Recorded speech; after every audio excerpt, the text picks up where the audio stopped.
वस्त्र का, शरीर का पवित्र होना उपासना में अत्यंत आवश्यक है। तो जब आप शौचालय नहीं गए तो आप नाम जप सकते हैं, आप मंत्र जप कर सकते हैं, आप श्री जी की दंडवत कर सकते हैं। फिर जब सेवा में पहुंचना है तो फिर स्नान आदि। अच्छा, गृहस्थी में यदि गृहस्थ धर्म का उपभोग किया है, फिर स्नान के बाद ही कोई कार्य करें। पहला काम होना चाहिए उठ के नाम जप करो, जाओ स्नान करो, शौच स्नान, फिर कार्य करो। अगर आप संयम से रात्रि व्यतीत किए हैं, पवित्र नहीं है, तो आप कर सकते हैं। गृहस्थ में होता है ना, तो उसमें सावधानी ये दो चीजों की रखनी है कि जिस शैया पर आप शयन करते हैं वो शैया गृहस्थी में प्रायः अपवित्र होती है, तो उस शैया पर बैठकर गुरुमंत्र आदि नहीं जप सकते। आप उसमें नाम जप कीजिए, फिर पवित्र होइए, फिर आसन पे बैठ के जप कीजिए।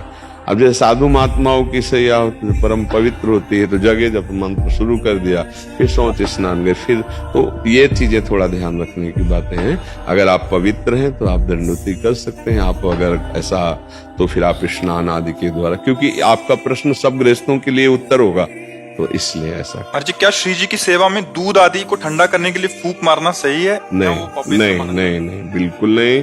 उसके लिए आप वो जो छोटे पंखे होते हैं उनसे किया जाए, क्योंकि हम अगर आपको चेक करना है तो जैसे हम बात कर रहे हैं, आप ऐसे शीशा या कुछ आप रख दीजिए, कागज ही रख दीजिए, तो हम चाहे जितना संभाल के बोले छिट्टियां आ जाएंगी, क्योंकि इसमें रस निकलता रहता है। तो जब ऐसे करेंगे तो हमारे थूक के साथ कोई न कोई कण गिरेगा, वो अपवित्र हो जाएगा, भोग लगाने योग्य नहीं होगा। कुछ भी ऐसे नहीं। अगर रसोई भी बनाने का नियम है तो उसमें फोकनी रखी जाती है, तो ऐसे डालेंगे तो वायु वहां शुद्ध होके जाएगी, बीच में जैसे कण भी थूक के निकले तो वो फोकनी में ही रह जाएंगे।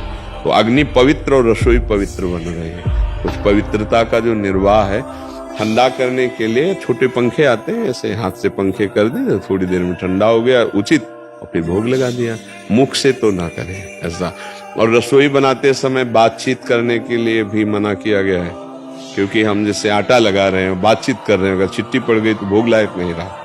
हम अंदर नाम जप करें, बात करना है, जैसे गुरुजनों से जैसे बात की जाती है ना, जैसे खड़े होकर बात करना हो, तो ये पद्धति है, ऐसे करके बात की जाती है। उसे शब्द जो पुरुष बात करेगा अपने गुरुजनों से, श्रेष्ठ जनों से, तो ऐसे बात करेगा जी, ऐसे कि कहीं मेरी थूक की छिट्टी सामने मतलब ना चली जाए, ऐसे करके बात करेगा। तो ऐसे ही हम जैसे रसोई बना रहे हैं, हमें कोई बात करनी, तो ऐसे रसोई से हट के जी ऐसे बात की, कि हमारी कहीं रसोई जो अमनिया हो रही उसमें कहीं आवाज के उच्चारण मात्र में कहीं थूक की छिट्टियां ना चली जाए। तो ये पवित्रता भाव सारा खेल है ना, मेरी श्री जी भोग पाएंगी, तो भाव है ना, तो ऐसा कर लो। जी, क्या श्री जी के प्रसादी पुष्पों को गौ माता को आहार के लिए दे सकते हैं? जरूर दे सकते हैं, अगर वो सम्यक पा जाए तो।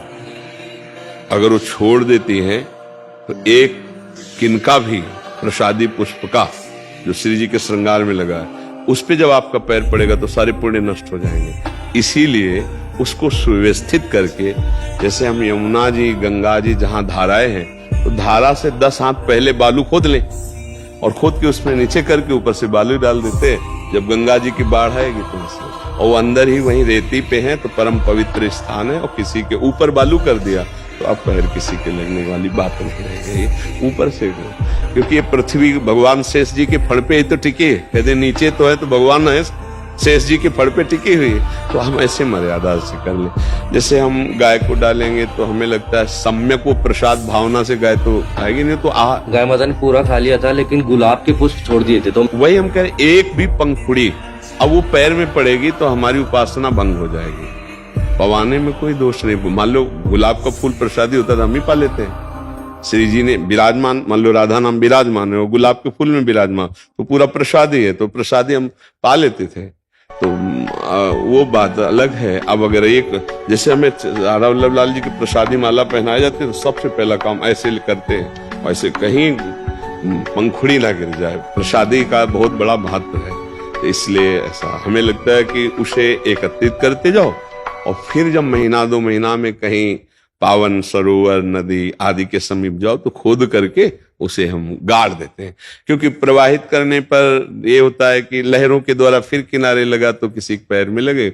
और पवित्रता अगर हमें यमुना जल की चाहिए तो हम जैसे दोना पत्तल ये सब ऐसे फेंकेंगे तो उसमें तो हम थोड़ा यमुना जी के भी लिए तो वो हम उनको रज में ऐसे करके अंदर दबा देते हैं, तो बहुत सुंदर व्यवस्था रहेगी। उससे वो दबे भी रहेंगे, गाय आदि को देने में थोड़ा छोड़ भी सकते हैं।